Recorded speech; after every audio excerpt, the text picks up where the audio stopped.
안녕하십니까. 명절 잘 보내셨죠? 무사히 잘 보내시고 오신 걸 축하드립니다. 이게 명절 쓰는 게 보통 일은 아닙니다. 그죠? 항상 분쟁이 있고. 뉴스 보니까 항상 분쟁이 생기니까 이제 남편은 본가 가고 와이프는 처가 가고 이렇게 나눠서 가는 사람도 있다고 하더라고요. 그죠? 참 뭐가 옳은지는 모르겠지만 하여튼 그죠? 세상이 참 힘들긴 합니다. 어쨌든 여러분은 이제 그 힘든 명절을 잘 견디고 오셨으니까 이제 남은 시간 동안에 추석 명절 올 때까지는 이제 공부를 열심히 하시면 됩니다. 우리가 지난 시간에 지금 현재 교재는 278페이지를 펴시면 되고요. 278페이지. 우리 지금 뭐 배우고 있냐면 양도세의 과표 계산 방식 배우고 있습니다. 그래서 이 순서 제가 꼭 기억하시라 했죠? 순서를 외우셔야 됩니다. 이거는 일단 내가 파는 금액이 있다. 그죠? 그럼 양도 가액 그런다 했죠. 여기서 경비를 빼줍니다. 들어간 경비 빼주고. 그리고 남으면 세금을 내는 거예요. 남으면. 그래서 양도 차익이 생기면. 그죠? 그래서 물가 상승 뺀다 했죠. 장기 보유 특별 공제 줍니다. 장기간 보유하면 특별히 공제한다. 말 그대로입니다. 장기 보유 특별 공제. 그럼 이제 뭐가 나와요? 양도 소득 금액이 나오죠. 이렇게 돼 있고 여기서 이제 마지막 양도소득 기본공제 해주면 얘가 과세 표준 이렇게 되어 있습니다. 그래서 이 순서를 꼭 암기를 하셔야 됩니다. 순서가 아주 중요하다고 그랬죠? 순서 기억하시고 여기 경비에 이제 뭐가 있어요? 내가 산 금액, 그죠? 취득 가액 들어가고 뭐 있어요? 자본적 지출, 그죠? 이렇게 들어가고 그다음에 양도비 이렇게 해서 세 가지가 필요 경비에 들어간다 해서 이렇게 세 가지를 배웠습니다. 자, 그래서 우리가 이 순서는 꼭 숙지를 하셔야 됩니다. 이게 많이 언급이 되기 때문에 이 부분 잘 정리를 하셔야 되고 지난 시간에 배운 건 이게 이제 양도차익 계산할 때 이걸 실거래가 방식으로 하도록 되어 있는데 실거래가가 인정이 되지 않거나 확인이 되지 않을 때 어떻게 하니 이거 배웠죠. 그래서 취득가액이 인정, 확인이 안 될 때는 매감환기 순서로 간다. 매매사례, 감정, 환산, 기준시가 그리고 양도가액이 실거래가 인정이 안 될 때는 매감기 이렇게 간다 했죠. 요거 뭐 꼭 기억하시라. 순서 바뀌면 절대 안 된다. 그리고 또 하나는 환산가액은 어디만 있다? 그렇죠. 취득가액만 적용하고 양도가액은 적용하지 않는다는 걸 꼭 기억을 하셔야 됩니다. 여기다가 요 필요경비가 요 세 가지가 있는데 이 필요경비 항목이 여러 개가 있는데 이걸 일일이 못 외우더라도 제가 따로 써드린 거 있었죠? 7가지. 그죠? 그거를 꼭 기억을 하셔야 됩니다. 그래서 필요 경비에 포함되지 않는 거에서 취득 관련 조세는 들어가지만 가산세는 안 되고 그다음에 보유 관련 조세 안 들어가고 그죠? 그다음에 대금 지급 지연 등에 따른 이자 그죠? 연체 이자를 얘기하는 거죠. 근데 처음부터 약정에 의한 이자는 포함이 되지만 연체 이자는 포함되지 않는다. 그리고 부당행위 계산에 의한 시가초과액 부당한 방법으로 시가를 초과했다. 그리고 양도 간접 비용 들어가지 않고 그다음에 수익적 지출, 자본적 지출은 들어가지만 수익적 지출은 안 된다 했고요. 그리고 마지막 필요 경비로 산입된 금액.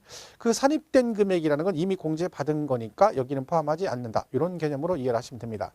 우리가 지난 시간에 거기까지 정리를 했고요. 그다음에 여기 보시면 얘가 이제 실거래가 방식으로 가도록 되어 있습니다. 근데 예외가 있습니다. 그게 뭐냐면 이 취득가액을 뭘 하게 되면 추계조사 결정 경정을 하게 되면 즉 실거래가 확인이 안 돼서 매감환기 방식으로 하게 되면 얘가 지금 실거래가 확인이 안 돼가지고 이걸로 가는 거잖아요. 그죠? 그러면 이 자본적 지출과 양도비도 실제 들어간 비용을 입증해가지고 경비로 공제를 받는 건데 얘가 실거래가 확인 안 돼서 이걸로 가게 되면 이 자본적 지출과 양도비 이거 있죠. 요거 대신에 이걸 적용하지 않고 다른 걸 적용합니다. 그게 뭐냐? 필요경비 계산공제라는 거. 필요경비 계산공제 이런 게 있어요. 이게 말 그대로 뭐예요? 필요경비를 일반적으로 얘들이 대략적으로 자기들이 산출해가지고 일률적으로 공제를 해주겠다는 뜻이죠. 그러니까 요거 대신 요 두 개 대신 얘들이 법으로 정한 그 비율만큼을 뭐예요? 공제해주겠다 해서 필요경비 계산공제라는 게 있습니다. 물론 비율이 정해져 있습니다. 근데 뭐 비율까지 구체적으로 외울 건 아닌 것 같고요. 근데 기본적으로 우리가 만약 문제가 나오게 되면 부동산이 나옵니다. 부동산. 그죠?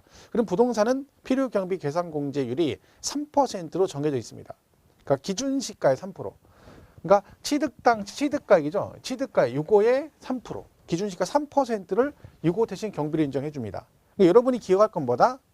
이걸 기억하시면 돼요. 취득가액을 뭐 할 때? 추계조상 매가만기를 적용하게 되면 뭐 대신에? 자본적 지출과 양도비 대신에 뭘로 한다? 필요경비 계산공제를 적용한다까지는 최소한 알고 가야 됩니다.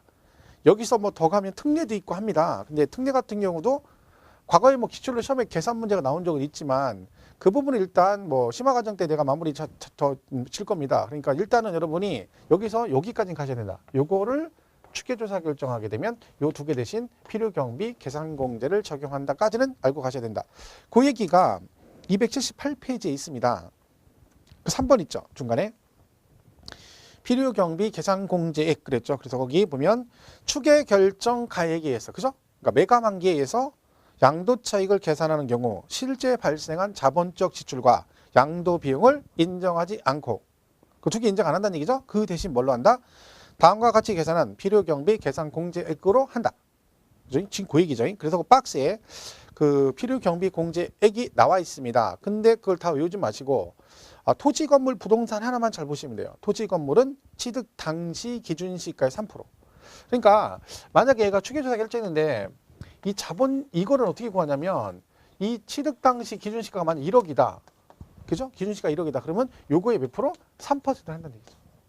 그 얼마야? 300만 원. 이거를 필요경비 계산공제를 해서 요거 대신 공제를 해주겠다. 그런 뜻입니다. 그래서 거기 그거 정도만 토지 건물, 그죠? 부동산만 딱 보시면 됩니다. 나머지 볼 거 없습니다. 그 다음에 4번은 뭐냐면 환산가액 적용 시 필요경비 특례라고 돼 있죠.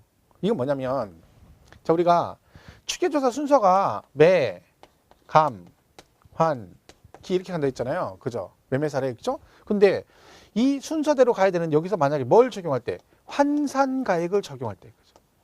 그러니까 취득가액을 추계조사 결정하는데 매매사례나 감정가액이 아니라 환산가액을 적용할 때는 특례를 예외를 두겠다는 거예요. 이때만. 왜 그러냐면요. 우리가 실무적으로 봤을 때 실제로 만약에 추계조사 결정을 하잖아요. 그러면 보통은 매매사례나 감정가액은 거의 적용 안 합니다. 왜? 확인이 안 되거든요. 내 것도 모르는데 남의 걸 어떻게 알아요? 그죠? 감정평가 잘 안 받잖아요. 그러니까 결론은 뭘 많이 해? 이걸 많이 하거든. 환산가액. 그러니까 요 환산가액 적용할 때 특례를 두겠다. 그게 뭐냐면 원래는요. 환산가액으로 하면 이 자본적 지출과 양도비 대신에 뭘로 가야 돼? 그죠? 필요경비 계산공제를 해야 되잖아요. 그런데 이때는 무조건 이걸로 가는 게 아니라는 거야. 자, 또 어떻게 한다? 특례가 있다. 그게 뭐다? 이걸로 이렇게 한다는 거죠. 일률적으로 이걸로 가는 게 아니라 자 보세요. 요 환산가액 있죠. 요 환산한 금액 있죠. 요거 하고 그다음에 뭐 필요경비 계산공제 있죠. 요거 두 개 더한 금액. 그죠? 그러니까 얘가 만약에 환산가액이 1억이다. 그리고 필요경비 계산공제가 300만 원이다. 그러면 이거 두 개 더한 금액 있죠. 요 금액하고 그다음에 여기 있죠. 원래 자본적 지출과 양도비 이거 합한 금액. 요 두 개를 합한 금액. 요거를 비교해서 둘 중 큰 거를 필요경비를 빼주겠다. 그러니까 원래는 뭘로 가야 된다고요? 그냥 필요경비 계산공제를 적용해야 되는데 뭐 적용할 때만 그죠? 취득가액을 환산가액으로 할 때만 그때만 특례를 두어서 무조건 이걸로 가는 게 아니라 요 환산가액하고 필요경비 두 개를 합한 금액하고 그 다음에 자본적 지출과 양도비 합한 금액 이 두 개를 비교해서 둘 중 큰 금액을 뭐 한다? 필요경비를 빼주겠다. 이거는 혜택을 주는 거죠 사실은. 왜? 두 개 중에 큰 거를 공제해 준다니까 공제를 많이 해주겠다는 거죠. 그럼 세금을 덜 내게 되는 거죠. 그래서 이때만 특례가 있는 겁니다. 그래서 그 4번에 환산가액 적용 시 필요경비 특례라고 돼 있죠. 거기 박스에 보시면 그러니까 위에 읽어볼게요. 박스 위에 취득가액을 그 다음 뭐라고 돼 있어요? 환산가액을 하는 경우로서 그죠? 환산가액을 하는 경우로서 다음 1의 금액이 2의 금액보다 적은 경우에는 2의 금액을 필요경비로 할 수 있다. 그러니까 원래는 1번으로 가야 되는 거죠. 환산가액하고 필요경비 계산공제 합계액으로 가야 되잖아요. 근데 2번이 더 크면 2번이 뭐예요? 실제 발생한 자본적 지출과 양도비죠. 이게 더 크다는 얘기는 이거랑 이거랑 비교한다는 거죠. 그래서 얘가 더 크면 이걸로 간다는 얘기는 결국 무슨 얘기야? 둘 중 큰 걸로 공제를 해주겠다. 이런 뜻입니다. 언제만 한다고요? 그렇죠. 환산가액을 적용할 때만 그렇습니다. 이게 한번 시험에 나온 적이 있어요. 뭐라고 나왔냐면 다음 중 양도 차익을 최소화할 수 있는 금액을 구하시오. 최소화할 수 있는 금액. 골 때리는 거죠. 그냥 양도 차익을 구하시오. 그냥 아무 생각 없이 물어봐도 풀까 말까인데 거기다 뭐라고요? 최소화할 수 있는 금액을 구하시오. 결국 그 문제 내용이 뭐였냐면 이거였어요. 환산가액 적용하는 거예요. 환산가액. 그러니까 이걸 적용한다는 얘기는 최소화한다는 얘기는 무슨 얘기예요? 특례를 적용해가지고 경비를 뭘 빼줘라? 무조건 필요 경비를 빼주는 게 아니라 얘하고 얘네 비교해서 둘 중에 큰 거를 빼줘라. 그렇게 해서 세금을 계산해라. 이런 뜻이었죠. 풀 수 있다 없다? 없죠. 무슨 얘기인지도 모르는데. 지금 그냥 생으로 들어도 뭔 얘기인지 모르는데 이거를 갖다가 문제에서 이거를 양도 차익을 최소화할 수 있는 금액을 구하시오. 그럼 이게 뭔 얘기인지 해석도 안 됩니다. 그죠? 그러니까 계산 문제는 제가 말했죠. 아무 생각 없이 뭐 해라? 그냥 찍어라. 그죠? 계산 문제는 아무 생각 없이 찍으면 돼요. 그게 계속 편한 거야. 그죠? 그러니까 제가 계속 강조하지만 세법은 계산 문제 나오면 하나입니다. 그러면 일단 마음 편하게 뭐 해라? 푼다 생각하지 말고 찍자. 이렇게 하면 돼. 그리고 공부하다 되면 공부하면 되고 문제 계산 문제 좀 몇 개 나오는데 하다가 안 되면 짜증나고 스트레스 받으면 나하고 안 맞는다 싶으면 뭐요? 포기하면 됩니다. 그리고 찍으면 돼. 웬만하면 다 찍게 됩니다. 문제 자체가. 나중에 여러분 기출문제 뭐 특강 같은 기출문제 하겠죠. 문제풀이를 하면 거기에 계산 문제 같은 게 있습니다. 과거에 나왔던 것들 그 풀 기회가 있을 거예요. 풀어보시면 제 말이 뭔 얘기인지 알아. 아 이건 그래서 찍으라는 얘기구나. 이렇게 아는 거니까 계산 문제는 편하게 가십니다. 자 그렇게 되고 자 어쨌든 경비 공제 이렇게 보시면 됩니다. 자 넘어가겠습니다. 자 이렇게 해서 이제 경비가 결정이 되면 이제 양도차익을 구하면 되는데 281페이지 가면 281페이지 4번에 양도차익 계산 특례라는 게 나오죠. 양도차익 계산 특례에서 고가주택이란 말이 나옵니다. 고가주택. 자 우리 고가주택은 뭘 고가주택이라고 한다? 뭐겠어요? 비싼 주택이죠. 그죠? 비싼 주택. 그죠? 고가, 비싼 주택. 그럼 얼마를 만다? 예, 실거래가로 9억을 초과하는 주택을 말합니다. 그러니까 양도가액이 9억이 넘어가면 걔를 뭐라고 한다? 고가주택이라 한다. 그런 뜻입니다. 얘는 당연히 뭐다? 실거래가로 9억 초과겠죠. 실거래가. 양도가액은 파는 거니까 실거래가죠. 그죠? 자 그러면 여러분이 집을 팔았는데 양도가액이 9억이 넘었다. 그러면 이걸 고가주택이라 합니다. 자 그럼 이때 고가주택은 비과세가 되느냐? 비과세가 안 된다. 그죠? 고가주택은 비과세가 안 됩니다. 그러니까 여러분이 1세대 1주택이에요. 2년 부였어. 비과세 받아야 되죠. 근데 이걸 10억에 팔았어. 그럼 무슨 주택이야? 고가주택이죠. 비과세가 된다 안 된다? 안 된다. 자 근데 문제가 있다고 그랬죠? 어떤 문제? 얘는 9억에 팔고 어떤 애는 9억 10원을 받았어요. 그러니까 둘이 라이벌이야. 그래가지고 내가 너보다 조금이라도 더 많이 받고 팔 거해서 어떻게 극적으로 10원 더 받고 팔았어요. 근데 문제는 뭐다? 얘는 고가주택이 아니고 얘는 고가주택인 거죠. 왜? 10원이라도 1원이라도 초과되면 걔는 고가주택이잖아요. 그래서 얘는 승리해서 내기는 이겼는데요. 얘는 9억 10원이라 고가주택으로 비과세가 안 되고 얘는 비과세가 되는 거예요. 근데 잘 보시면 얘가 고가주택인 건 이해가 가는데 문제는 10원 차인데 얘는 세금을 하나도 안 내고 나는 10원 때문에 9억 10원을 다 세금을 낸다. 그럼 짜증나죠. 그죠? 그러니까 어떻게? 야 이건 아닌 것 같다 해서 어떻게 해주겠다. 그러면 너도 형평성 차원에서 어디까지는 그렇죠. 9억까지는 뭐 해줄게? 비과세를 해줄게. 그런 뜻입니다. 해서 얘도 9억까지는 비과세 해주는 거죠. 그리고 9억이 초과되는 비율만큼만 세금을 과세하겠다. 이게 이제 고가주택 얘기입니다. 그럼 결론적으로 고가주택을 팔면 양도차익 계산을 그럼 어떻게 하느냐? 방법이 다르겠죠. 자, 예를 들면 양도를 10억 했습니다. 그럼 양도가액 10억이다 그러면 자동으로 고가주택이죠? 왜? 말 안 해도 고가주택이잖아. 왜요? 9억 넘어갔으니까 그냥 고가주택인 거죠. 어떤 사람은 실제 양도가액 10억이라 이렇게 써놨어요. 문제. 근데 그 지문에 고가주택이란 말이 안 나왔어. 그랬더니 문제가 잘못됐다는 거예요. 왜? 여기 고가주택이란 말이 없는데 왜 얘가 고가주택이냐? 여기 써 있잖아. 얘가 고가주택인 거지. 9억 넘었으니까. 그죠? 그럼 여기서 자 경비가 만약에 5억이라고 쳐봐요. 5억. 그죠? 그럼 필요경비 5면 양도차익 5억이죠? 5억. 자 근데 요 양도차익 5억을 다 세금을 내는 게 아니라는 거죠. 왜? 이걸 다 내게 되면 10억 전체를 다 세금을 내는 거잖아요. 근데 아까 뭐라 그랬어요? 그 중에 얼마? 9억까지는 비과세 해준다고 했죠? 그래서 어떻게 한다? 여기다 이렇게 한다는 거죠. 이걸 다 내지 않고 여기다 곱하기 자 양도 얼마 했어요? 10억 했죠. 그러면 10억 중에 얼마? 9억까지 뭐죠? 비과세죠. 자 얘가 얼마에 팔았어요? 10억에 팔았죠. 그럼 여기서 얼마까지 비과세 준다고요? 그죠? 9억까지는 비과세를 해줘요. 그럼 세금을 내는 건 얼마야? 10억 중에 9억 초과된 1억만 세금을 내라는 얘기죠. 그럼 결론적으로 이 5억 원 중에서 얼마? 10분의 9는 비과세 해주고 세금을 내는 건 얼마다? 10분의 1만 세금을 내라는 뜻입니다. 그래서 여기다가 10분의 1을 곱해주는 거죠. 그죠? 그럼 이게 10억 전체의 양도 차익인데 여기다 10분의 1을 하게 되면 얼마? 5천만 원 나오죠. 이 5천만 원이 뭐예요? 이게 고가주택의 양도 차익이 되는 겁니다. 그럼 결론적으로 4억 5천은 비과세 받은 꼴이죠. 왜? 10분의 9는 비과세 받은 거죠. 그리고 세금을 이것만 내라. 이게 고가주택의 양도 차익입니다. 자, 그럼 얘는 어떻게 구한다? 다시 보죠. 자, 만약에 20억에 팔았다. 20억. 그럼 양도가액 20억이잖아요. 그럼 어떻게 돼요? 양도차익 구한 다음에 이때는 얼마를 곱해준다? 팔기를 20억에 팔았죠? 그중에 얼마까지 비과세? 그렇죠. 9억까지는 비과세. 그렇죠? 그럼 세금을 내는 건 얼마다? 20억 중에 9억 초과되는 11억을 세금을 내죠. 그럼 얼마로 곱해줘? 양도차익 구한 다음에 20분의 11을 곱해주면 되는 거죠. 30억에 양도했다. 그러면 양도차익 구하고 30분의 9는 비과세, 30분의 21은 과세. 이렇게 되는 거죠. 결론은 얘는 어떻게 나온 거예요? 얘가 뭐예요? 얘가 양도가액이죠. 그죠? 그 얘는요.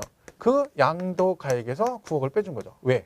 9억까지는 비과세가 되니까. 그러니까 결론적으로 10억에 팔면 10분의 10-9에서 10분의 1을 곱해주는 거고 20억에 팔면 20분의 20-9에서 20분의 11을 곱해준다. 결론적으로 고가주택의 양도차익은 어떻게 구한다? 일반 양도차익에다가 양도가액분의 양도가액 마이너스 9억을 곱해서 구한다. 해서 실질적으로 양도차익은 5억이지만 세금을 내는 건 실제 5천 바라밖에 안 내요. 그러니까 고가주택 같은 경우는 또 장기보유 특별공제도 많이 받을 수 있기 때문에 그렇죠? 일단 보유기간이 길면 생각보단 세금을 많이 내지는 않습니다. 그게 맞는 거죠. 왜? 비과세 했는데 비과세 대상인데 9억 넘었다는 이유로 세금을 왕창 내라. 그럼 이건 말이 안 되는 거지. 그래서 이런 식으로 간다. 그래서 고가주택은 양도차익 계산 방식이 좀 다릅니다. 자, 그래서 거기 표에 보시면 1번에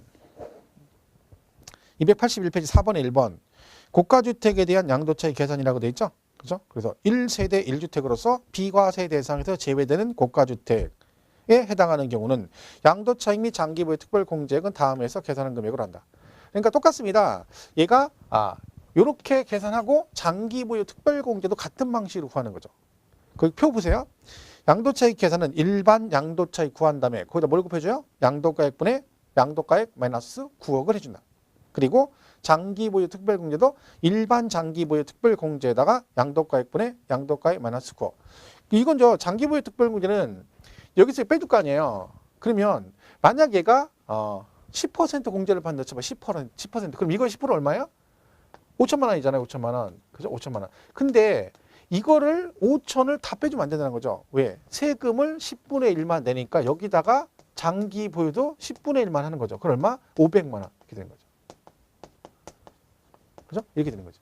그러니까 이게 고가주택의 양도차익이고 이게 뭐예요? 고가주택의 장기보유 특별공제입니다. 그러니까 양도차익이든 장기보유 특별공제건 둘 다 고가주택은 어떻게 구한다? 일반 양도차익의 양도가액 마이너스 양도가액분의 양도가액 마이너스 9억. 그 다음에 장기보유도 일반 장기보유에다가 양도가액분의 양도가액 마이너스 9억. 그러니까 세금 내는 것도 10분의 1만 내고 공제도 10분의 1만 받아라.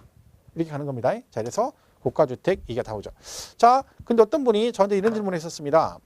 나도 10억에 팔았는데 세금 계산 이렇게 안 하고 세금을 다 냈다는 거예요. 그래서 그럴 리가 없다 그랬더니 맞다는 거야. 그래서 얘기를 막 하다가 제가 물어봤어요. 혹시 집이 몇 채냐 물어봤더니 집이 3채인데 3주택인데 그중에 하나를 팔았대. 10억에. 얘는 이거 공제 돼 안 돼? 안 돼요. 왜? 이건 전제조건이 뭐예요? 1세대 1주택 2년 보유 비과세 대상인데 9억이 초과된 걸 말하죠. 1주택도 안 되는데 말이 안 되는 거잖아요. 그죠? 그러니까 얘는 비과세, 3주택은 비과세가 아니잖아. 그럼 무조건 세금 다 내야죠. 1주택이어도 보유기간이 2년이 안 되면 비과세 안 되죠. 그죠? 그럼 얘는 만약에 10억에 팔았어요. 근데 1년 6개월 보유했어. 그럼 얘는 세금 다 내야죠. 왜? 비과세 대상이 아니잖아. 이건 전제 조건이 비과세 대상인 경우에. 그죠? 그러니까 그걸 잘 기억하시면 됩니다. 자, 거기만 보시면 됩니다. 1번만. 나머지는 나중에 보시고 넘어가겠습니다. 기타 내용 보지 마시고 그 다음에 283페이지 가면 이제 자, 이제 양도차익 계산 됐죠? 그럼 이제 뭐 하면 돼요? 여기다가 이제 양도차익이 결정되면 장기보유, 특별공제하고 기본공제를 빼주면 됩니다. 그치? 자, 그러면 장기보유, 특별공제. 얘는 막 올라가지 말고 그 뜻 그대로 이해하면 돼요. 자, 얘는 뭘 해야 돼요? 장기간 뭘 하래? 보유를 일단 하래. 보유. 써 있잖아. 보유하라고 대놓고 보유하래. 그러면 여기는 당연히 뭐예요? 일정 기간 동안 보유했을 때만 장기 보유 특별공제가 된다는 뜻이죠. 그러니까 여기는 뭐가 나와? 몇 년 이상 보유했을 때 장기 보유가 되니라는 게 나오죠. 자, 이때 보유 기간은 3년 이상이에요. 그러니까 여러분이 장기 보유 특별공제를 받으시려면 몇 년 이상 보유를 해야 돼? 그렇죠. 3년 이상 보유했을 때만 된다. 그 얘기고요. 그 다음에 여기 뭐라고 돼 있어? 특별공제라고 돼 있죠. 특별공제. 자, 특별공제는 뭐다? 특별히 뭐야? 누군 전부 다 해주는 게 아니라 특별히 너만 해준다. 그러니까 누군 해주고 누군 안 해주고 그런 거죠. 그러니까 다 해주는 게 아니야. 너만 해주겠다. 예를 들면 야, 제가 안경 썼으니까 여기 중에 이 사람들 중에서 안경 쓴 사람만 해주겠다. 그럼 안경 쓴 사람이 너무 많아. 그럼 어떻게 해? 내가 충청도 출신이니까 안경 쓴 사람 중에서 충청도 출신만 해주겠다. 이런 식으로 뭐요? 특별히 이렇게 하는 거. 다 해주는 게 아니야. 그러니까 얘는 뭐예요? 공제 대상이 한정돼 있어요. 그 몽땅 다 받는 게 아니라는 거지. 그래서 뭐만 된다? 그죠? 토지와 건물, 그리고 조합원, 입주권. 이렇게 얘네들이 됩니다. 그죠? 얘네들이 뭐다? 공제 대상입니다. 그래서 장기부여 특별공제는 토지, 건물, 그리고 조합원, 입주권이 장기부여 특별공제 대상이다. 그죠? 그럼 되고, 이때 안 되는 게 있어. 그래도 안 되는 게 무조건 뭐, 미등기는 절대 안 돼요. 아무리 그래도 미등기는 안 돼. 왜? 등기 안 하는 애들은 안 해주겠다. 그런 얘기죠. 그래서 장기부여는 미등기는 받을 수 없다. 그죠? 그리고 토지, 건물, 그리고 조합원, 입주권을 갖고 있을 때만 장기 보유가 됩니다. 그래서 보유기간 3년 채우셔야 되고 그 다음에 특별공제니까 공제 대상이 한정돼 있다는 거 기억하시고 그리고 전부 다 안 되는 것보다 미등기는 공제받을 수 없다. 그죠? 그리고 얘는 거주자, 비거주자 다 받을 수 있다. 거주자도 공제받을 수 있고 비거주자 둘 다 공제받을 수 있다. 여러분 이때 거주자가 뭘 말한다겠죠? 그 집에 살고 있는 사람 그런 뜻 아니라겠어요. 거주자는 뭐다? 그죠? 국내에 우리나라에 주소가 있거나 183일 이상 거소를 둔 자. 얘가 거주자고 비거주자는 그게 아닌 자예요. 그러면 장기보유 특별공제는 거주자건 비거주자건 다 공제받을 수 있다는 뜻입니다. 자, 그러면 공제를 얼마를 해주느냐? 공제율이 나옵니다. 자는 일반적인 자산의 경우 이렇게 해서 몇 년부터 받는다 했죠? 3년부터 받는다 했죠. 3년. 그래서 1년에 3%씩 받아요. 3, 3은 10. 3, 4, 12, 3, 5, 15에서 10년 넘어가면 몇 프로까지? 그죠? 30%까지 공제받을 수 있습니다. 그죠? 자, 이건 3, 3은 9 그러면 안 돼요. 우리 3, 3은 10 깔끔하게 10%부터 시작해서 3, 3은 10, 3, 4, 12, 3, 5, 15에서 10년 이상이면 몇 프로? 30%까지 공제받을 수 있습니다. 자, 여기서 또 뭐가 있다? 예외가 있어요. 1세대 1주택. 자, 1세대 1주택. 자, 이건 뭔 뜻이에요? 내가 1세대 1주택인데 장기 보유 특별공제를 받는데요. 그럼 여러분 1세대 1주택자가 장기 보유 받으려면 보유 기간이 몇 년이어야 돼? 몇 년? 여기 써있죠? 금방 여기 몇 년? 3년 이상. 그럼 무슨 뜻이야? 내가 1주택인데 3년 이상 보유했다는 얘기죠? 그럼 원래 1주택 3년 보유하면 뭘 받아요? 그쵸, 비과세 받아야지. 그런데 장기 보유를 해준대. 이건 또 뭔 얘기요? 이런 얘기죠. 내가 1세대 1주택 3년 이상 보유해서 비과세 대상인데 그런데 뭐? 비과세를 못 받는 1주택을 말합니다.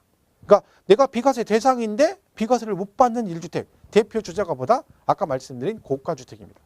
왜? 고가주택은 비과세 대상인데 비과세가 안 되잖아, 원칙적으로. 그죠? 그러니까 너는 비과세 대상인데 비과세를 못 받으니까 대신 내가 뭘? 장기보유 특별공제를 많이 해주겠다. 세금을 덜 내도록. 그 얘기예요. 그래서 얘는 공제를 그 많이가 얼마냐? 얘는 1년에 8%씩 해요. 그래서 3, 8은 24. 이렇게 하는 거예요. 쭉 가서 10년 이상이면 80%까지 공제받죠. 그러니까 아까 제가 장기보유 특별공제 잠깐 계산했죠. 얘가 만약에 10년 보유했다 그러면 양도차 이게 80%로 공제받는 거예요.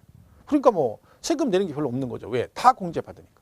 그게 맞는 거고. 그리고 그죠? 자, 그래서 여기 일반적인 경우는 3년에 3, 3은 10 해서 10년 넘어가면 30%. 근데 1주택자의 경우는 8%씩 해서 최대 얼마까지 받을 수 있다고요? 그죠? 80%까지 공제받을 수 있다. 자, 그러면 여기 10%, 여기 30% 이렇게 돼 있잖아요. 그럼 얘네들은 어떤 금액에 대해서 30%, 10%를 받는다는 얘기야? 이걸 알아야 되죠. 양도 차익에 대해서. 양도 차익. 이게 나중에 시험 보시잖아요. 그러면 이게 문제 내보면 잘 맞출 것 같죠? 의외로 많이 틀려요. 왜? 얘가 이제 문제를 이렇게 내거든요. 자, 토지 건물을 3년 보유한 경우는 양도가액의 10%를 공제한다. 양도가액의 10% 그럼 틀린 거잖아요. 왜? 가액이 아니라 차익이잖아. 근데 이걸 맞았다고 하는 거예요. 왜? 10%. 여기 꽂히는 거야. 그러니까 3, 3은 10, 3, 3은 10 맞았고 이렇게 되는 거야. 그럼 앞에는 양도 이렇게 나니까 대충 읽고 10%더 맞았네 이래서 틀려요. 그러니까 우리가 문제 풀다 보면 제가 항상 하는 얘기가 있어요. 본인이 안다라고 확신하는 문제를 되게 많이 틀려요. 왜? 숫자만 보는 거예요. 숫자만. 앞에 건 안 보고 대충 보고. 얘는 여기만 읽고 넘어가는 거예요. 그러니까 여러분이 문제 풀고 나면 아씨 아는 거 틀린데 그런 말 하거든요. 물론 거짓말이죠. 아는 걸 어떻게 틀려? 알면 맞춰야지. 근데 실수했다는 뜻이거든요. 그럼 왜 그래요? 시험 볼 때마다 그 지문이 안 보이는 거예요. 틀린 지문이. 왜 안 보여? 관심을 안 갖기 때문에 그런 거예요. 그러니까 내가 평상시 공부할 때 어디에 더 관심을 가졌느냐에 따라서 시험 볼 때 그 지문이 먼저 보이는 거예요. 근데 여러분이 공부할 때는 내가 어디에 관심을 더 갖는지 알 수가 없죠. 왜? 공부할 땐 똑같이 공부하는 것 같이 생각하거든. 그러니까 언제 알 수 있다? 문제를 풀어봐야 알아요. 문제를 풀어보면 본인이 알아. 이런 경우도 얘가 안 보이고 이것만 보이고 맞았다 그러면 평상시 공부할 때 숫자만 죽으라고 외운 거고 여긴 대충 본 거예요. 그럼 얘는 당연히 안 보이지. 그러니까 그런 걸 우리가 문제 풀어가지고 보완을 해야 되는 거예요. 물론 이론이 선행이 돼야 되지만 그죠? 그래서 관심을 갖는 만큼 보이는 거죠. 그러니까 그걸 문제를 풀어서 그걸 보완을 꼭 해줘야 됩니다. 그러니까 우리 관심 안 가지면 그건 안 보이게 돼 있는 거예요. 그죠? 그러니까 여러분이 거기에 초점을 잘 맞춰서 그걸 자꾸 보완해 가야 돼. 그럼 하나씩 이렇게 쌓여가지고 나중에 실력이 되는 거예요. 그러니까 그걸 잘 알고 가셔야 됩니다. 그래서 여기 양도가액이 아니고 뭐 차익이다. 양도가액은 저기 보면 양도가액에서 필요경비 빼면 양도차익이고 거기서 장기보유를 하는 거예요. 그러니까 양도가액은 가까이 하기엔 너무 먼 당신이지 저 위에 있잖아. 그죠? 양도차익은 바로 그 위에 있고 장기보유 특별히 바로 위에 있고 그러니까 멀리 있는 걸 보면 안 된다니까. 그러니까 사람이건 뭐건 멀리 보면 안 되는 거예요. 그러니까 내 옆에 있는 와이프하고 남편을 자꾸 쳐다봐야지 저 멀리 있는 여자들 쳐다보면 안 되는 거예요. 그래서 옛날에 그런 말 있잖아요. 농담으로 저 옆에 한떨기 장미 같다고 저 여자는 한떨기 장미같이 예쁘다고. 장미가 뭐예요? 장거리 미인이란 뜻이죠. 멀리서 보면 다 예뻐 보이는 거예요. 가까이 오면 별거 아닌 거지. 그러니까 괜히 멀리 있는 거 보지 말고 사단 나니까. 그죠? 가까이 있는 거. 가액 아니고 뭐? 차익.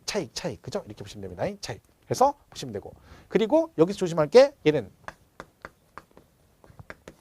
비거주자는 제외. 자, 이 말뜻 이해를 잘해야 돼요. 자, 비거주자는 제외라 했더니 자, 이게 뭔 말인가 보세요. 자, 제가 하는 말이 맞나 보세요. 비거주자는 장기보유 특별공제를 적용하지 않는다. OX. 비거주자는 장기보유 특별공제를 적용하지 않는다. X입니다. 왜? 여기 있잖아요. 한다고.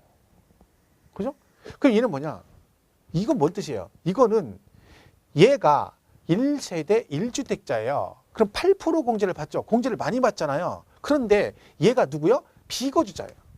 그러니까 비거주자가 1세대 1주택을 가지고 있고, 그죠? 그리고 얘가 3년 이상 보유했는데 이거를 파는 거죠. 고가주택으로 팔았어. 그러면 얘는 뭐? 그래도 얘는 이거 안 해준다는 거지. 왜? 비거주자가 이걸 팔면 비거주자한테까지 이렇게 많은 공제를 해줄 필요가 없다는 뜻입니다. 그러니까 결론은 뭐예요? 얘는 이거를 장기 보유를 안 해준다는 뜻이 아니라 비거주자가 어디에 해당되면 1세대 1주택 여기에 해당이 되면 너는 이 공제를 안 하고 너는 무조건 무슨 공제를 해주겠다. 그렇죠? 일반 공제로 간다는 뜻이죠. 그러니까 비거주자가 고가주택을 팔아도 장기보유 특별공제는 8% 공제 안 해주고 몇 프로? 그렇죠. 3% 공제 이 뜻이에요. 그러니까 이것도 어설프게 공부하면 분명히 나중에 틀린다니까. 왜? 여기서 비거주자가 된다고 그랬잖아요. 근데 여기는 이거는 뭐예요? 이거는 비거주자가 장기가 된다고 했단 말이에요. 근데 여기는 제외 그러니까 또 비거주자는 장기가 안 되는구나 이렇게 생각하면 안 된다는 거지. 되는데 그 비거주자가 어디에 들어가면 1세대 1주택을 가지고 있을 때는 얘가 여기에 해당이 되더라도 이 8% 공제를 안 해주고 무조건 이유 불문하고 비거주자는 뭘로 간다? 그죠? 이걸 갖고 있어도 일반 공제를 해주겠다. 3%. 그 뜻입니다. 그 착각하면 안 됩니다. 나중에 또 이런 것 때문에 또 훅 틀리면 안 되고. 그죠? 자, 그리고 또 하나 조심할 게 우리 비사업용 토지 아시죠? 비사업용 토지 기억하셔야 됩니다. 비사업용 토지는 장기부의 특별공제 받을 수 있죠. 작년부터 되기 시작했죠. 그죠? 그걸 잘 기억하시고. 자, 비사업용 토지도 장기부의 특별공제가 된다. 그런데 그 기산일이 보유를 3년 이상 해야 되잖아요. 근데 이게 원래 어떻게 됐어요? 원래는 2016년 1월 1일부터 날짜를 따졌어요. 그죠? 여기부터 3년이 지나야 장기부 해줬는데 이 법이 개정됐죠. 그래서 이제는 취득일로부터. 그러니까 올해 2017년도 양도하시는 분들은 내가 2010년도에 비사업용 토지를 샀었다. 그러면 지금 팔면 어떻게? 2010년도부터 따져주겠다는 얘기죠. 작년 같은 경우는 2010년에 샀어도 2016년 1월 1일부터 계산했단 말이에요. 그죠? 그게 이제 변형된 얘기입니다. 자, 그래서 교재 한번 보겠습니다. 283페이지. 1번에 양도소득금액 계산이라고 돼 있죠. 자, 1번 양거로 1번 장기부요 특별공제의 그랬죠. 거기 뭐 쭉 얘기 나오는데 읽을 거 없습니다. 정의는 반드시 승리한다. 그런 좋은 뜻이라겠죠. 그러니까 읽을 거 없고 넘어가면 양가로 2번에 장기부의 특별공제 대상이 나옵니다.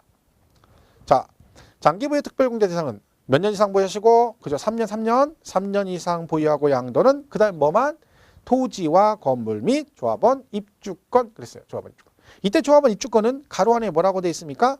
조합원으로부터 취득한 것은 제외라고 돼 있죠. 이번 뜻이야.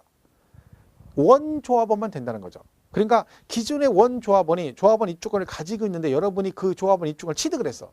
뭘 산 거요? 입주권을 여러분이 취득을 했죠. 그리고 나서 그걸 나중에 팔면 걔는 공제가 안 된다. 그러니까 뭐만 된다? 원조합원만 되고 조합원으로부터 입주권을 취득해서 그걸 나중에 팔면 걔는 공제받을 수 없다. 그런 뜻입니다. 자, 박스. 장기부요 특별공제 보유기간 계산이라고 돼 있죠. 일단 1번은 보유기간은 해당 자산의 취득일로부터 양도일이죠. 그렇죠? 그리고 3번 보시면 조합원 입주권의 경우는 종전 토지 건물의 취득일로부터 관리처분계획 인가일까지로 한다. 하여튼 입주권 나왔다 그러면 무조건 뭘 기억하시라? 관리처분계획 인가일까지로 간다. 이런 뜻이죠. 자, 이게 뭔 얘기냐면 여기 보시면 조합원 입주권 있잖아요. 제가 이거 기초 강의할 때 설명을 했었어요. 그러니까 입주권 이런 거라 있죠. 이렇게 집이 있는데 얘가 뭐가 들어가? 재개발이나 재건축이 들어가요. 재개발, 재건축. 그러면 얘 값이 만약에 재개발, 재건축을 하면 이게 조합을 설립하거든요. 재개발, 재건축은 조합을 설립해야 돼. 그죠? 그러면 얘가 이 재개발, 재건축 동일하게 되면 값은 뭐가 돼? 이 조합의 조합원이 되죠. 그럼 이제 여러분 공법에서 정비법 배우시면 이 정비법 사업 시행 절차가 나옵니다. 거기 보면 뭐가 나와요? 이 다 하고 나서 뭐요? 관리처분계획 인가를 받죠. 관리처분계획 인가 받고 나면 이제 뭐요? 철거해가지고 공사를 해요. 그러면 이거 떨어지고 나서 철거를 하게 되면 이 값은 이 주택이 철거가 됐죠. 그죠? 철거가 없어졌잖아. 그죠? 그럼 어떻게 돼? 얘는 근데 뭐예요? 값은 저 조합의 조합원이잖아요. 조합원. 그죠? 원래 조합원이었잖아. 근데 이게 철거됐단 말이에요. 그럼 조합은 얘한테 뭘 줘? 나중에 이게 완공되면 여기에 다시 입주할 수 있는 권리를 준다. 그래서 뭐라 그래? 조합원 입주권 그러는 거예요.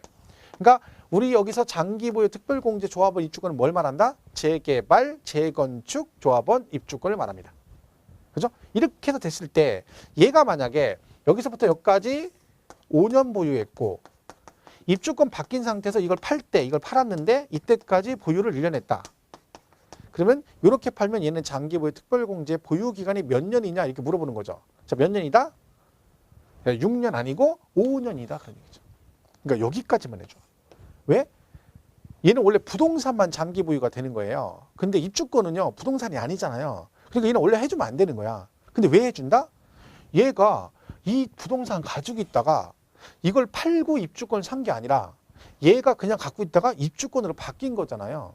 그럼 이 말은 얘가 만약에 이거를 재개발, 재건축 안 하고 요때 이 철거하기 전에 이걸 팔았으면 이 5년 동안 보유 기간만큼은 장기 보유를 해줬겠죠. 왜? 부동산이었으니까. 그래서 어떻게 한다는 거야? 네가 이걸 팔고 이걸 산 게 아니니까 여기는 안 해주겠다. 왜? 입주권으로 바뀐 상태는 부동산이 아니니까 안 되지만 철거하기 전까지 여기서부터 여기까지는 부동산을 보유했었으니까 요 기간만큼만 장기 보유를 해주겠다. 그래서 어디까지 해줘? 관리처분계획 인가일까지 해주는 거예요. 그래서 여기까지만 해줘. 그러니까 무조건 입주권 나오면 언제까지니? 그럼 다 언제야? 그렇죠. 관리처분계획 인가 이렇게 보시면 돼요. 여기 그 얘기예요. 그러니까 얘 값이 이렇게 됐어. 입주권 누구 거예요? 이거 합 거죠. 그죠? 왜? 이게 이걸로 바뀐 거잖아. 그 얘가 을한테 팔면 얘는 장기 보유가 되는 거예요. 갑은 원조합원이니까. 근데 누구는 안 돼? 을은 안 되는 거예요. 왜? 을은 누구예요? 그렇죠. 조합원으로부터 취득한 사람이지. 그러니까 아까 우리 교재에 조합원으로부터 취득한 건 제외라고 그랬잖아. 그죠? 왜? 을은 얘한테 이걸 산 거잖아. 그럼 을은 나중에 입주권을 팔아도 공제가 안 되는 거지. 왜요?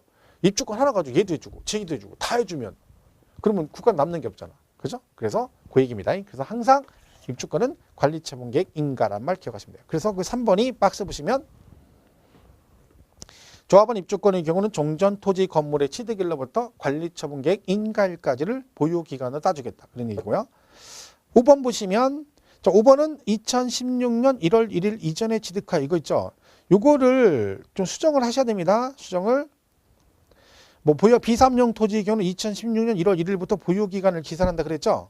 이게 뭐예요? 2017년 1월 1일 이후부터 양도하는 경우는 이게 되죠. 뭐라고요? 2017년 1월 1일 이후부터 양도하는 경우는 그때는 어떻게 한다? 보유기간은 언제부터 한다? 2016년 1월 1일이 아니라 그 부동산 취득일로부터 이렇게 되는 거죠. 아까 말씀드렸죠? 올해 만약에 얘를 팔아 비삼용 토지를 그러면 어떻게 한다? 2010년에 내가 샀다. 비삼용 토지를. 그럼 취득일이 언제다? 2010년으로 해주겠다는 거죠. 그럼 공제 받을 수 있는 거죠. 작년에 팔은 사람들은 2016년도 1월 1일부터 따졌기 때문에 공제를 못 받은 거지. 소급 적용은 안 해줍니다. 그러니까 올해부터 양도하는 사람이 한해서 된다. 그래서 그걸 2016년 1월 1일 그러시면 안 되고 뭐라고 해라? 취득일로부터. 그죠? 그 부동산 취득일로부터 양도일까지를 계산한다. 이거 나중에 정오표가 아마 뭐 올라갈 겁니다. 그러니까 여러분 그때 보시면 되고. 그 다음에 3번 장기부의 특별공제 배제라고 돼 있죠? 누군 안 돼? 그렇죠. 미등기는 안 된다. 그렇죠? 미등기 안 되고. 근데 공제 계산 4번 장기부의 특별공제액은 양도 차익에 다음에 표 1에 뭐에 대해서? 양도 차익에 대해서 보유기간별 공제율을 곱한다. 가액 아니고 차익입니다. 차익. 그죠? 그리고 가로 안에 조합원 입주권의 경우는 관리처분 계획 인가 전 토지분 또는 건물분의 양도 차익을 말한다. 왜? 얘는 여기서부터 여기까지만 장기부 해준다 했죠? 그러니까 양도 차익도 어디까지만 구해? 여기서부터 여기까지만 구해서 그 금액의 몇 % 이렇게 공제해 주겠다. 그 얘기입니다. 그럼 결론은 다 입주권은 어디까지야? 그죠? 관리처분인가? 그 얘기입니다. 자, 오른쪽 박스에 그 공제율이 나옵니다. 일반 자산은 최대 30%, 1세대 1주택 특례는 80%까지 공제받을 수 있다. 그죠? 그랬죠? 그래서 거기 그 보충학습에 오면 1세대 1주택 특례 규정에서 가로 안에 뭐라고 돼 있습니까? 비거주자의 경우는 제외라고 돼 있죠? 이게 뭔 얘기인지 아셔야 되는 거야? 이 말 듣고 또 비거주자는 장기가 안 돼. 그러시면 안 돼요? 된다 그랬죠? 뭐가 안 된다고? 1세대 1주택 8% 공제 안 해주겠다. 그렇죠? 그 얘기입니다. 자, 그럼 이제 이렇게 해서 요게 결정되면 이제 마지막 뭘 해주면 돼요? 그죠? 장기보유 대신 이제 기본공제 해주면 돼요. 기본공제. 양도소득 기본공제. 자, 기본공제는 장기하고 좀 다르죠? 장기보유, 얘는 기본공제 그랬잖아. 기본. 이거 뭐예요? 차별하지 않는다. 똑같다는 얘기죠. 그러니까 누구나 29,800원을 내면 맥주 2병에 말하는 주 하나를 기본으로 준다. 그런 뜻입니다. 29,800원 냈는데 너는 나이가 연식이 됐으니까 너는 덜 주고 너는 더 주고 그러면 안 된다는 거지. 똑같이 기본으로 준다. 차별 없다. 그래서 얘는 보유기간 따진다 안 따진다? 안 따져요. 그리고 기본공제니까 장기 보유는 특별공제잖아요. 그러니까 뭐예요? 특별이니까 공제에 대해서 한정돼 있죠. 토지, 건물, 입주권 이렇게 돼 있잖아. 얘는 다 해줘. 그죠?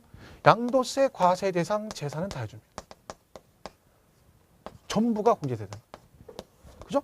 29,800원 들어가면 다 누구나 마른 안주 하나에 맥주 2병 준다고 해놓고 29,800원 가지고 들어갔더니 뭐래요? 연식이 오래돼서 안 되는데 이러면 안 되죠. 차별하면 안 돼. 누군 해주고 누군 안 해주고 하면 안 돼. 다 해준다. 누구 빼고. 아무리 그래도 안 되는 애 있다. 누구? 미등기는 안 돼. 그죠? 미등기는 안 돼. 그러니까 기본공제는 미등기는 안 됩니다. 결론은 장기보유 특별공제와 기본공제 둘 다 안 되는 것마다 미등기입니다. 그죠? 왜? 등기를 안 했기 둘 다 안 해준다. 그죠? 얘도 거주자, 비거주자 다 받을 수 있어요. 그죠? 이렇게 됩니다. 자, 그러면 얘는 도대체 묻지도 않고 따지도 않고 무조건 해준다는 얘기잖아요. 그럼 도대체 얼마를 공제해 주길래 이렇게 무조건 해주느냐? 공제금이 크겠어, 작겠어요?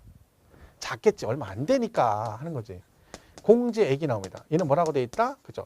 소득별로 각각 1년에 250만 원. 이게 됐습니다. 여기 소득별을 조심해야 됩니다. 소득별이란 이런 거죠. 토, 건, 부, 기, 그다음에 주식 등, 그리고 파생상품. 이렇게 묶는 거죠. 이렇게 묶고, 이렇게 묶고, 이렇게 묶고. 그래서 요거 묶어서 1년에 250. 그죠? 얘 묶어서 1년에 250. 얘 따로 1년에 250. 이거 잘 이해해요? 그죠? 그러니까 1월 달에 만약 여러분이 1월에 토지 팔았다. 그럼 얘가 250 받을 수 있죠. 그죠? 2월 달에 건물 팔았다. 얘는 공제가 안 된다. 그런 얘기죠. 왜? 토지, 건물, 부동산에 관한 권리, 기타 사항 이거 4개 다 묶어서 1년에 250. 얘가 그러면 토지, 건물이 같은 그룹인데 얘가 이미 250을 받았으니까 그 해는 공제가 안 된다는 뜻입니다. 3월 달에 주식을 팔면 얘는 250 공제가 되는 거죠. 왜? 그룹이 다르니까. 그죠? 그리고 5월 달에 파생 상품 팔았다? 얘도 250 된다. 그룹별로. 3개의 그룹으로 나온다. 사실은 근데 이런 것들은 잘 안 물어봅니다. 부동산 위주로 잘 보시면 되고, 대신에 이 소득별 공제가 이 파생 상품이 작년부터 적용되는 거거든요. 원래는 이 2개밖에 없었어요. 그죠? 근데 작년부터 들어가는 거니까 뭐는 알고 있어야 돼. 이렇게 3개로 나눈다는 걸 알고 있어야 돼. 3개는. 그죠? 그러니까 소득할 때 2개의 그룹으로 나누는 게 3개의 그룹으로 나눈다. 요거는 알고 가야 됩니다. 그죠? 그래서 각각 연 250이다. 그죠? 이렇게 해서 기본공제. 별거 없죠? 간단한 거죠. 자, 보겠습니다. 교재 285페이지. 5번 양도소득금액 구분계산이라고 되어 있죠? 자, 동그라미 1번 양도소득금액은 당 각호의 소득별로 구분하여. 뭐라고요? 소득별로 구분하여 계산한다. 이 경우 소득금액을 계산할 때 발생하는 결손금은 다른 호의 소득금액과 합산하지 않는다. 자, 1, 2, 3번 나와 있잖아요. 1번 토, 건, 부, 기, 2번 주식 등, 3번 파생상품 등 이렇게 돼 있죠. 이건 구분이 되는 거예요. 그러니까 얘는 그룹이 나눠져 있기 때문에 얘네 이렇게는 없어요. 무조건. 얘는 얘끼리, 얘는 얘끼리, 얘는 얘끼리예요. 그러니까 토지하고 주식을 팔았다고 해서 얘네 둘이 뭐 합산하고 그런 거 절대 없다. 그죠? 같은 그룹끼리만 같이 간다는 걸 꼭 명심을 하셔야 됩니다. 그죠? 자, 그리고 넘어가시면 과세표준 계산에서 1번 양도소득 기본공제 의 그랬죠? 그냥 읽어보시면 되고요. 그냥 읽어볼게요. 양도소득 기본공제는 보유기간의 장단 여부에 관계없이. 관계없죠. 왜? 얘는 보유기간 상관없다 했잖아. 그죠?